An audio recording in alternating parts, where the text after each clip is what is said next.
find the perfect topic to write about on today's episode.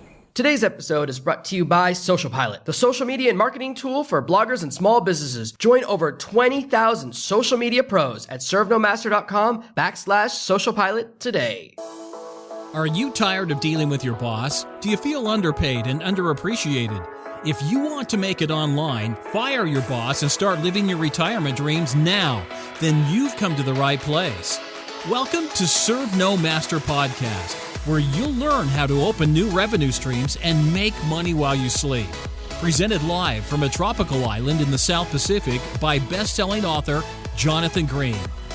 Now, here's your host. Recently, I read a blog post recommending an information source. There's a company that does really intense analytics of Amazon categories and topics and areas to focus on. I'd seen this company before and thought about buying one of their research pack. I was interested to see, are these people really doing research better than me? And so I bought their area for nonfiction in the self-help motivation type space, which a lot of my books are in those categories. How to find yourself, how to start your own business, how to make your dreams come true. And I went through this entire report and they charged me $24, not too much money, fortunately.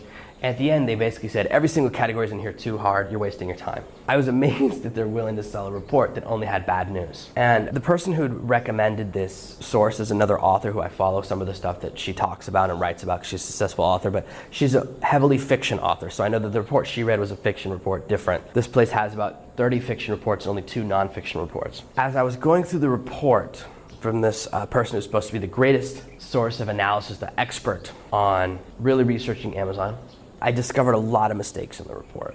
They were pulling keywords and recommending categories they clearly hadn't looked at. Everything was clearly automated. And so I want to cover exactly what this report did wrong so mistakes don't happen to you. The first thing that I noticed is the keyword section. The number one keyword they recommend, or the second keyword, was happiness and cyanide. That's a web comic that's very irreverent, but it is certainly not anything to do with self-help. So I realized they're pulling keywords from Amazon or pulling keywords from Google more likely and kind of assigning these statistics to them without paying attention to relevance. And relevance is everything. There's some really wonderful keywords that no one will ever type into Amazon. I only know about happiness and cyanide. It happens to be a webcomic that I read. It's very funny. It's a 3-panel comic that's been out for maybe 10 years.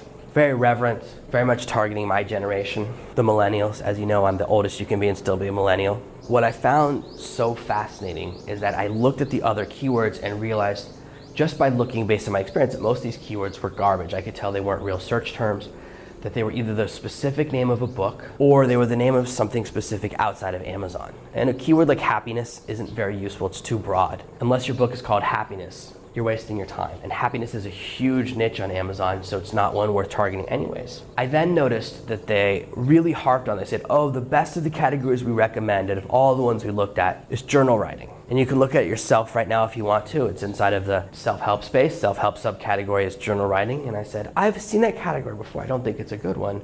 But they kept saying, it's a small category, but the competition is so low, it's worth it. It's easy to win in this category because no one's fighting for it, because there's no customers. And normally I don't go for categories where there's no money to be made, but I said, maybe I'm missing something. I went and looked, and the first 6 books in the category are not about journal writing, they're about other topics. What Amazon has are categories that are dead. They're topics that no one goes into, and so other authors will put their books into those categories as an easy way to rank.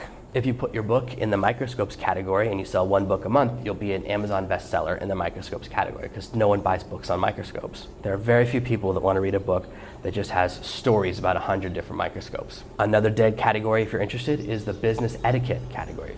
You look at etiquette inside a business and very few of the books are about etiquette. If you only do level 1 research, you'll get really bad data. So when you're looking at keywords and you find a keyword that's interesting, what you do is type that search into Amazon and look at the results. As you know, I use Kindle Spy, and that allows me to quickly see how many books on the page are making money. So I look at how many books are relevant and how many of them are actually making money. Sometimes you'll type in a keyword and only the first book is making money and the rest aren't.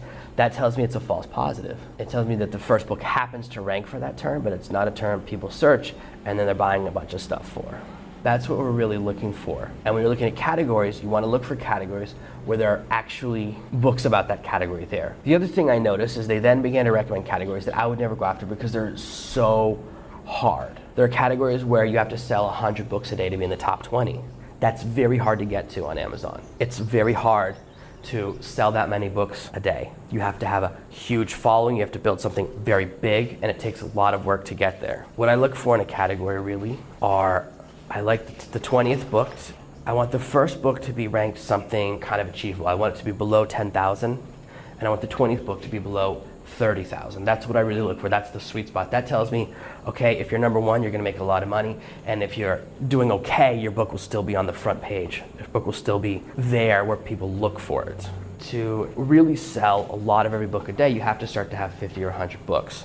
And so when you're first starting out, that's too hard to achieve. So what I want you to do when you're thinking about categories is be careful and fastidious in your research. Every time you come up with a great category, go and look at the numbers and make sure the books are relevant and that they're actually making sales. That balance is what you really need to look for, and a lot of these other data sources, they don't do that. It would be very easy for me to create the exact same report this other company did. Their graphs look amazing. They have really great visuals, but at the end of the day, they didn't recommend to me any good categories. Second after journal writing, which is pretty much a dead category, they started recommending categories that are about self-help that are in other areas. And they recommended one about children. There's a growing up category. There's a children growing up and developing category. And I went and looked in that category, and the top 20 books are all Harry Potter and Hunger Games books. They're not nonfiction books. They're not self-help books at all. It's a totally non-relevant category. At this point, I realized that I'd spent $24 on a report that's basically worthless. This other author who I looked up to recommended them, and probably because they're giving their commission for sales. How can I recommend a source that basically said everything you looked at's garbage, nothing you recommend is any good? So I look at all these different categories, and every time they gave it a positive, I looked and it was a false positive. Maybe their fiction reports are much better, but since I'm primarily a nonfiction author and I know that they don't double check their numbers, I don't have a great deal of trust for them. With any of the keywords tools I use, whether it's Kindle Spy or KDP Rocket, it's easy to get false positive. You have to check them and confirm them. And so now I know this is a research company that doesn't do that part, and that's the part I want you to understand. You want to look at a category and see, is there enough traffic for me to make money? Are people buying these books? Number two, is the competition light enough that I could get my book ranking so that people that look for this category would find my book? And number three, are the books in this category relevant? Are these actually people interested in this topic, or are these other authors trying to game the system? And look, we all game the system. I do it a little bit too.